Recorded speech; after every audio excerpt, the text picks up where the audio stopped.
Iran Israel युद्ध का असर अब महाराष्ट्र के वसई विरार क्षेत्र में भी दिखाई देने लगा है। गैस सिलेंडर की भारी कमी के कारण वसई और आसपास के रिजॉर्ट व्यवसाय पर गंभीर संकट खड़ा हो गया है। रिजॉर्ट संचालकों का कहना है कि गैस सिलेंडर की आपूर्ति लगभग बंद होने से करीब 90% कारोबार प्रभावित हो रहा है। जानकारी के अनुसार वसई विरार के कई बीच और पर्यटन स्थलों पर स्थित रिजॉर्ट्स में हर दिन बड़ी संख्या में पर्यटक पहुंचते हैं। गर्मी के मौसम में खास तौर पर वीकेंड पर सैकड़ों पर्यटक यहां घूमने आते हैं, लेकिन रसोई में इस्तेमाल होने वाले व्यावसायिक गैस सिलेंडर की भारी कमी के कारण पर्यटकों के लिए भोजन बनाना मुश्किल हो गया है।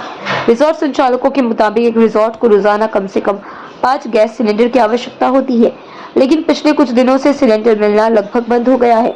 ऐसी स्थिति में कई रिजॉर्ट्स को पहले से की गई बुकिंग रद्द करनी पड़ रही है। कुछ जगहों पर पर्यटकों के लिए मजबूरी में लकड़ी का चूल्हा पर खाना बनाने की नौबत आ गई है। विरार के राजौरी बीच क्षेत्र में स्थित सुपरस्टार वाटर पार्क और आसपास के रिजॉर्ट्स में भी यही स्थिति देखने को मिल रही है। रिजॉर्ट संचालकों का कहना है कि पहले जहां रोजाना सैकड़ों पर्यटक आते थे, वहीं अब स्थिति ऐसी हो गई है कि अगर 50 पर्यटक भी आ जाए तो उन्हें भोजन देना मुश्किल हो जाता है। गैस सिलेंडर की कमी का असर सिर्फ व्यवसाय पर ही नहीं, बल्कि वहां काम करने वाले कर्मचारियों पर भी पड़ रहा है। रिजॉर्ट में काम करने वाले कई कर्मचारियों को फिलहाल घर पर बैठने की नौबत आ गई है, जिससे उनकी रोजी रोटी पर भी संकट मंडरा रहा है। रिजॉर्ट संचालकों ने सरकार और गैस आपूर्ति करने वाली कंपनियों से मांग की है कि कम से कम प्रत्येक रिजॉर्ट को रोजाना 2 सिलेंडर की आपूर्ति सुनिश्चित की जाए, ताकि पर्यटन व्यवसाय पूरी तरह ठप होने से बच सके। स्थानीय व्यावसायिक संगठनों का कहना है कि यदि जल्द ही गैस सिलेंडर की समस्या का समाधान नहीं हुआ तो वसई विरार का पर्यटन और रिजॉर्ट उद्योग गंभीर आर्थिक संकट में फंस सकता है। Bureau report, VRS news. काय सांगाल, कसा युद्धाचा फटका वसई विरारच्या रिसॉर्टला बसलेला आहे का?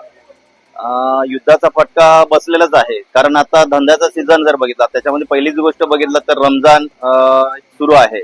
आता त्याच्यानंतर थोड्या दिवसात 20-21 तारखेनंतर रमजान सुरू होतोय.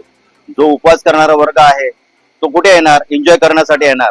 पण एन्जॉय करणारा जो वर्ग आहे त्याला जी हवा असणारी जी गोष्ट आहे म्हणजे काय, तर उपजीव म्हणजे खाणं आहे, नाश्ता आहे, ते जर त्यांना जर मिळालं नाही तर ते कोणत्याही हॉटेल असो किंवा रिसॉर्ट असो तिथे पाठ फिरवणार. त्यामुळे आम्हाला असं वाटतंय की आता येणारा जो उत्सव आहे त्यांचाही आहे सर्वांसाठी, आणि जे कस्टमर आहेत ते कस्टमर आमच्या रिसॉर्टमध्ये यावे यासाठी एकच आहे की त्यांना जर खाणं, त्यांची जे मेमू आहे ते जर त्यांना पूर्ण जर करू शकलो आम्ही रिसॉर्टवाले, तरच ते आमच्या रिसॉर्टला येणार. त्याकरता म्हणजे त्याच्यासाठी म्हणजे गव्हर्नमेंट भारत सरकारने हा विचार करायचा की जेवढे हॉटेल असतील, रिसॉर्ट असतील, त्यांच्यासाठी कमर्शियल गॅस उपलब्ध करून देण्याची मागणी करतोय. आता तुटवडा जाणू लागलेला आहे, त्यामुळे तुम्ही चूल पेटवलेले का? पर्यायच नाही, कारण काय माहिती आहे का, गॅस जर आला नाही तर कस्टमर येणार नाही, पण त्याचसोबत जे आमच्या रिसॉर्ट मध्ये जे कर्मचारी आहेत किंवा आमच्यासारखे लोक जे आहेत ते पण उपाशी राहतील. त्यामुळे आम्हाला पर्यायी रस्ता म्हणून आम्हाला चूलच फुकावी लागणारच आहे. तुमचं नाव काय सांगा? या ठिकाणी आता जास्त तुटवडा जाणू लागलेला आहे, काय परिस्थिती रिसॉर्ट मध्ये? माझं नाव Shailesh Dattatray Vaidya, Virar west, Rajouri beach resort superstar. त्यामुळे आमचं जे येणारे पर्यटक असतात, सकाळी आले 8 वाजता ते दुपारपर्यंत 1 वाजता येत असतात. जेवणाचा आमचा गॅसमुळे सर्व्हिस फास्ट होते.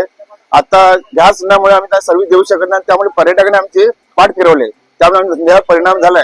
आता पर्यटकांना जर जेवण शिजवायचं असेल तर आम्ही आता चुलीचा वापर करतोय. आज चुलीचा वापर केला तरी आम्ही पर्यटकांना सर्व्हिस देऊ शकत नाही, त्यामुळे आम्ही धंद्यावर परिणाम होणारच आणि आमच्याच नाही संपूर्ण भारत देशावर परिणाम होणार. दररोज कसं या ठिकाणी दररोज किती दररोज आम्ही 400-500 लोक येतात, पण आता आमच्याकडे येणारे पर्यटक पाठ फिरवले 30, 40, 50, त्यामुळे आमच्या उपासनेचे पोट आले. आमच्या डोक्यावर कर्ज सुद्धा आमचे इतरचे आमचे गाव रिसॉर्ट त्यांच्या डोक्यावर रिसॉर्टचे बरेच काय कर्ज देणे की नाही, ते सर्वांचा प्रॉब्लेम होणार. हा देशाचा प्रॉब्लेम आहे, तरी सरकारने याचा विचार करावा. किती दररोज तुम्हाला सिलेंडर लागतात आणि काय मागणी? डेली आम्हाला 5 सिलेंडर लागतात, कमीत कमी 2 दिले तर सर्वांचे रिसॉर्ट व्यवस्थित चालतील. पर्यटकांचं पोट पण आम्हाला भरता येईल, व्यवस्थित टायमाला सर्व्हिस देता येईल त्यांना. काय सांगा, मोठ्या प्रमाणात या ठिकाणी कर्ज काढून हे लोक तयार करण्यात आले आहेत, कसं पद्धतीने तुम्हाला?